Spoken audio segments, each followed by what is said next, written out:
This is the first page of a handout that's now on Brightspace called Ships Not Quite Passing in the Night, an article I wrote about a collision that occurred in the English Channel in 2002. This article was written in 2007. It was written after the trial court found one of the vessels completely at fault, but it was written before the appeals court changed the apportionment of fault, which actually surprised me. At the end of this article, I predicted they would leave it alone.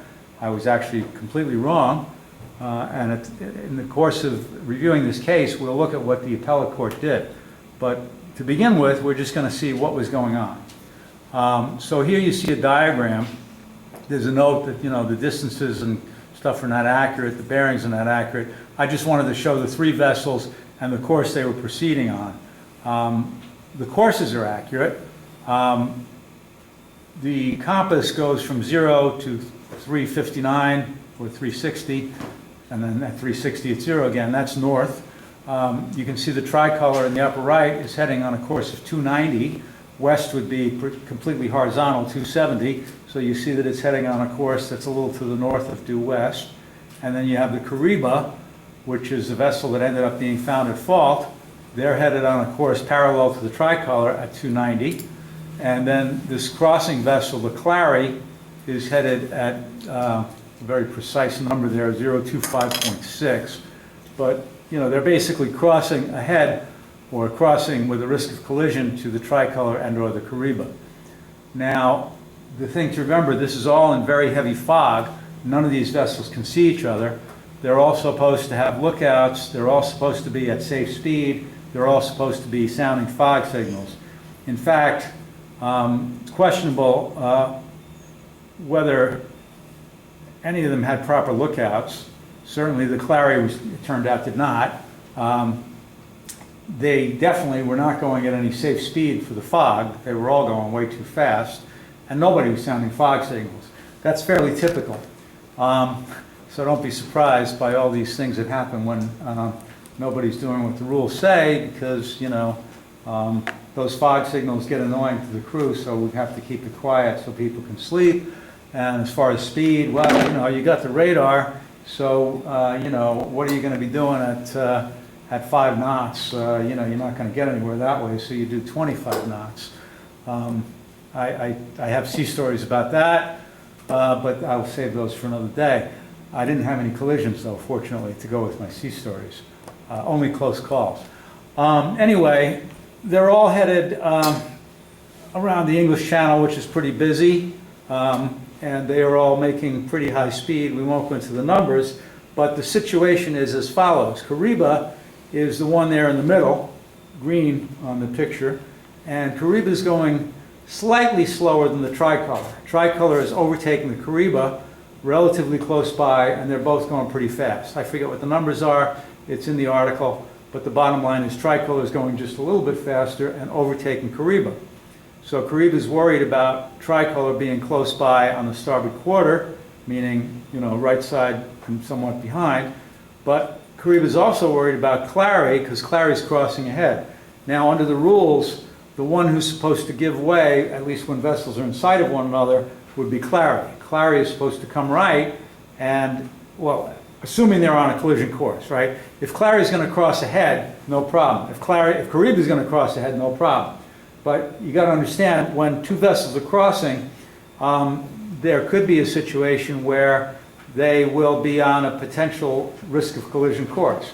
And that happens when they are on a steady bearing. In other words, if Kariba sees Clary, at the same angle off the bow consistently as it gets closer, that means that when they get so close as to be, capable of colliding, they will in fact collide because the bearing is steady. Meaning that, if Clary was changing bearing, and so Clary is starting off, I'm going to do this with my hands. You won't see. I'll do it with my hands on the video if I can. Might be difficult. But imagine two vessels, and they're like this, and they get closer, and the bearing stays the same. Then they collide. Imagine two vessels like this, but as they get closer, one is crossing ahead of the other.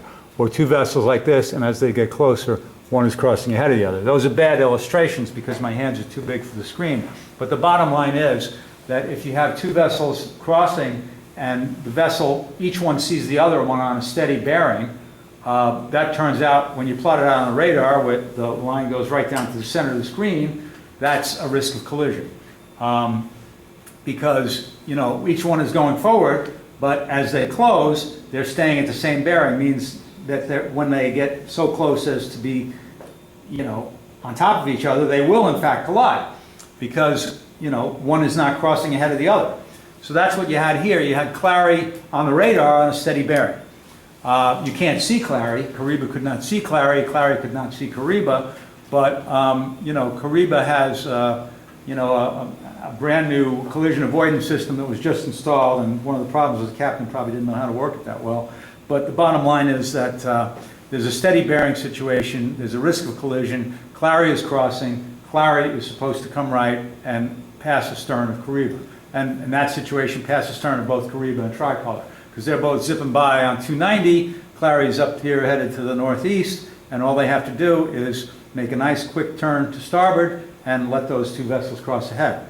But what happened? They didn't. And the way this situation evolved was one of those classic cases of the reaction being a lot worse than the situation. I mean, the situation was bad enough, but what did Kariba do? Kariba panicked. The guy on Kariba, the captain, was on watch for like 20 hours straight, brand new collision avoidance system, may have made the mistake of thinking that the little tail on the collision avoidance system was showing how close Clary was, but in any event, he did something really dangerous and came right to avoid Clary.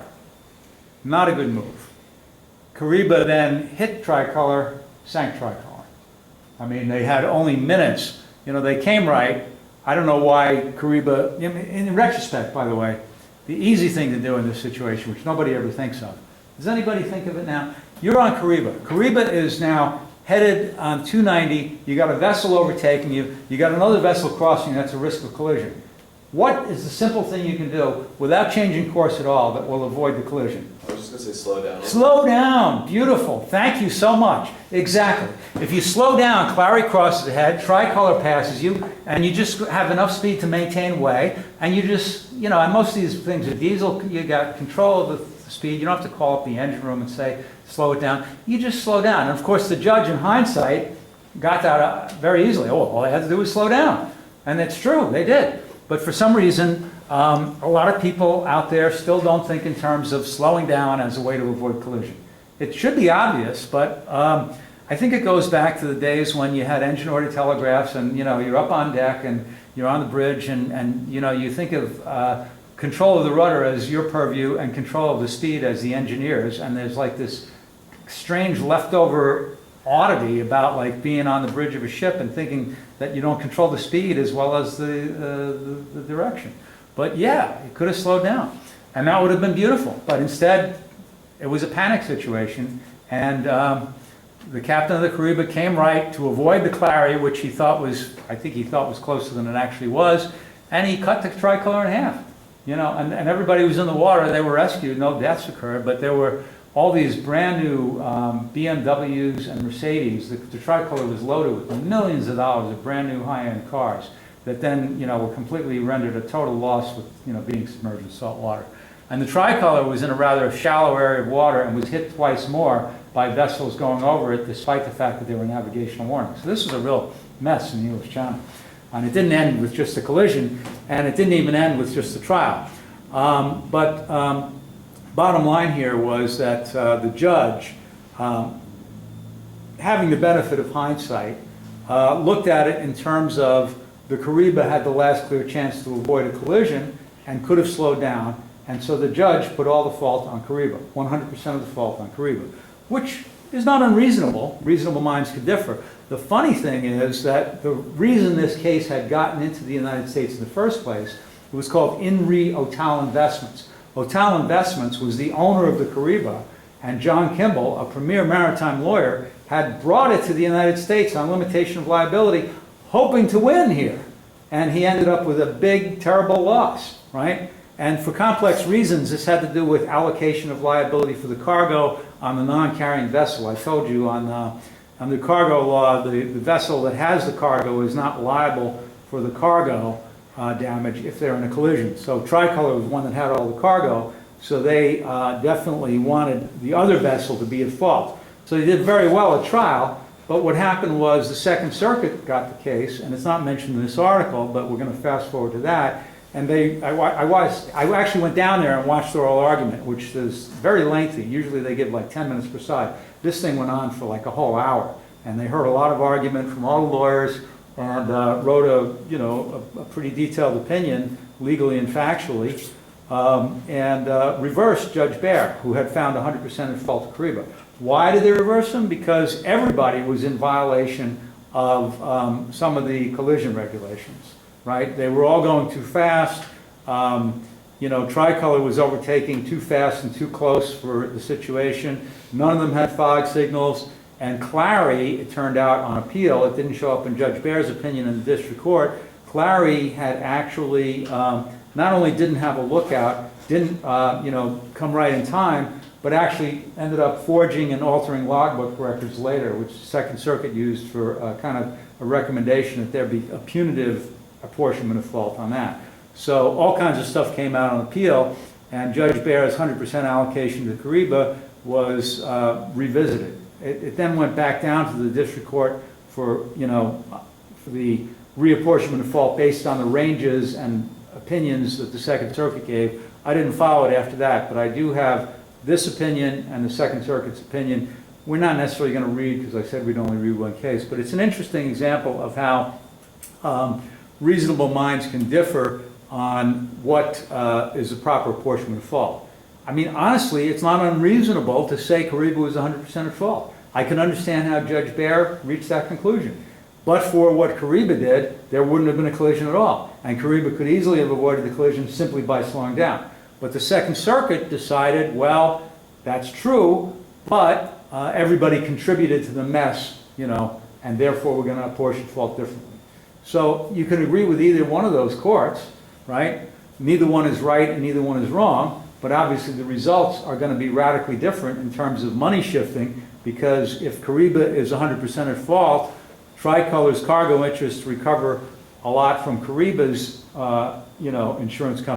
Whereas if Tricolor bears a percentage of the fault, which it did on remand after the Second Circuit got it, well then the cargo interests are going to have a different result, because Tricolor's fault in the collision doesn't actually, and we're going to get this when we get into cargo, it doesn't actually contribute to the cargo recovery. It's a complex on the law, but the bottom line here is that this is a nice example of a collision involving three vessels, and a nice example of the way in which a single judge can, and often is, the arbiter, the determiner of who's at fault in a collision. Remember, admiralty trials are bench trials, not personal injury Siemens cases aren't, you get a jury, but for the most part, these admiralty trials, the judge decides both the fact and the law. So here, one judge, Judge Baer, decided the facts and the law, and found that everything pointed to complete liability on the part of Kariba. And again, that was paradoxical, because Kariba's lawyer is the one who brought it to the United States hoping for good results. Didn't probably look too well for his client. He had to fight like hell on appeal. And I actually ended up seeing him down there and talking to him a little bit before he went up in front of the court in an argument. But he did well. He got the Second Circuit to do something that I didn't expect. When you read this article, you'd see I end with a prediction that they'll leave it 100% alone and leave it 100% on Kariba. And I was totally wrong.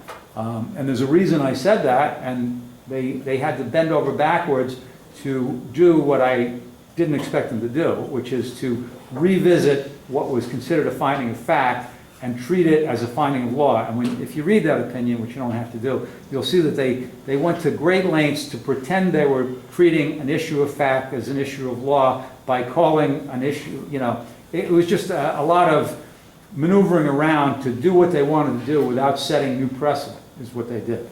A little complex, but if you were going to get into advanced aspects of maritime collision law, what the Second Circuit did on appeal of this is just like an amazing, an amazing performance of saying that we're reviewing this issue of law when we really want to review what we've previously considered an issue of fact, the causation question. But we don't want to call it that because we don't want to set a precedent that would make it an issue of fact in the future. So we're going to come up with this other argument and say we're dealing with an issue of law, but we're really dealing with what we think is an issue of fact. It was just a lot of legal, maneuvering to create an opportunity to reverse the court without creating precedent that would create a problem later. It's bizarre. It's a little beyond the scope of this course, but if I was teaching this course like in an advanced collision course at Tulane, where it was a maritime law course just on collision and on issues of causation and standard review, which by the way is a handout for next week, it would be interesting. I will use that handout. It's an interesting handout, and it works off this. It doesn't get into all the nuances, but for next week, or for the next module, not necessarily next week, but I guess it will be next week, we have an advanced reading thing, which is a thing I wrote years ago. One side says causation, one side says standard review. To get to it, it's worth reading this article. You don't have to read the follow-up case. You don't have to read any cases. You just have to see how I based my prediction, and you have to know that I was wrong, and then you'll understand what I'm saying in those two articles. It's somewhat advanced on collision, but collision is a great way to introduce these concepts. Yes? If something very similar happened to us today, do you think... Actually, let me just freeze this because So one of the other aspects about this case is whether or not the Pennsylvania rule applied. The Pennsylvania rule is named after a vessel called, surprise, surprise, the Pennsylvania. It was decided by the Supreme Court a long, long time ago. And basically the idea is, it's summed up in the lower right there, it's an American legal doctrine requiring that when a vessel is in violation of a rule, I guess I left out the letter a rule designed to prevent collisions, the burden shifts to that vessel to show that its violation was not causative of or contributory to the collision. Basically what that means is that if you're out there and you're violating a rule of the road, you have to show that your violation of the rule of the road didn't contribute to that collision. So there's a presumption that your violation of whatever rule you were violating contributed to the collision. Now in this case, everybody was violating some of the COREGs, collision regulations. They were all not sounding fog signals. They were all traveling at speed in excess of safe speed. There was a question about lookouts on at least one of the vessels, but let's just go with they were all at excessive speed, and certainly Tricolor was overtaking at an excessive speed, even separate and apart from the fact that they were all traveling at excessive speed. And Clary probably didn't have a lookout and covered that up later. And they were all going too fast in fog, and none of them were sounding fog signals. So if the Pennsylvania rule were applied, there would probably have to be an apportionment of fault to all of those vessels. So one of the things that led to Judge Baer not being able, or not having to apportion fault to all the vessels, was probably the fact that the Pennsylvania rule didn't apply here. And that's worth examining. Why didn't the Pennsylvania rule apply here? The Pennsylvania rule is a doctrine of American law, right? So even though this case was decided in an American court, the Southern District of New York, it didn't necessarily have to apply all of American law. Remember, this vessel, this collision occurred over in the English Channel, and none of these vessels were American flag vessels. And in fact, all these vessels were from nations that were signatory to the Brussels Collision Convention of like 1910, very old collision convention that the U.S. has never ratified. The U.S. is not a party to it. Now, what's the matter? How does that relate to the Pennsylvania rule? Well, the Brussels Collision Convention expressly says no presumptions apply. In other words, we don't recognize any rules that create presumptions of fault. Well, the Pennsylvania rule does exactly that. It creates presumptions of fault. So Judge Baer, the trial judge, found the Pennsylvania rule didn't apply in this case. And the Second Circuit affirmed the Pennsylvania rule doesn't apply. I have to teach about the Pennsylvania rule because it's part of American maritime law, and it creates those presumptions. If you are violating a collision regulation or a safety regulation, and there's a collision or an allision hitting a stationary object, the burden shifts to you to show why your violation did not contribute to that casualty. There is no such presumption in this case because all the vessels were parties to the Brussels Collusion Convention of 1910, and the Brussels Collusion Convention of 1910 expressly excludes presumptions like the Pennsylvania rule. So that in itself is one more thing that gave Judge Baer a little wiggle room to put it all on Kariba, because arguably, if the Pennsylvania rule applied, he would have had to say, well, there's some presumption of fault on the other vessels that were violating those coal regs. You know, the other vessel, the Clary was overtaking too fast, and, I'm sorry, Clary wasn't overtaking, Tricolor was overtaking too fast, Clary didn't have a lookout, they were all traveling at excessive speed, none of them had fog signals, so, you know, everybody has to be some extent at fault unless they can show that their fault didn't contribute, and it would be hard to show that all that didn't contribute. You could still say Kariba had the last chance to avoid it by, you know, slowing down rather than coming right, but, you know, probably if the Pennsylvania rule applied, Baer would not have gone with 100% fault against the Kariba. But the bottom line is, Pennsylvania rule didn't apply here because it was, none of them were American ships, it didn't happen in American waters, and there was absolutely no reason for the Pennsylvania rule to apply. And in fact, since all three nations that, you know, these vessels were registered under were parties to the Collision Convention of 1910, the Brussels Convention, none of them there was no way the Pennsylvania rule should apply because that convention expressly excludes presumptions like the Pennsylvania rule. So even though this is heard in American courts, the Pennsylvania rule is expressly out of the case for the reasons I just got into. So this is where the law gets a little complex and interesting, because even though it's heard in U.S. court, that doesn't mean every aspect of U.S. law applies. In fact, the U.S. courts here did not apply the Pennsylvania rule because it would not have been applicable. It didn't happen in U.S. waters, it didn't involve any U.S. flag vessels, and the vessels were all from countries that had expressly ratified the Brussels Convention of 1910, which expressly excludes presumptions. So the whole thing I have to say about the Pennsylvania rule in this context, of this case, is it didn't apply. But since it's an American maritime law course, I have to explain what it is, and we've done that. So now you see how the Pennsylvania rule works in general terms, but that it doesn't always apply. Does that make sense? I'm going to stop the video because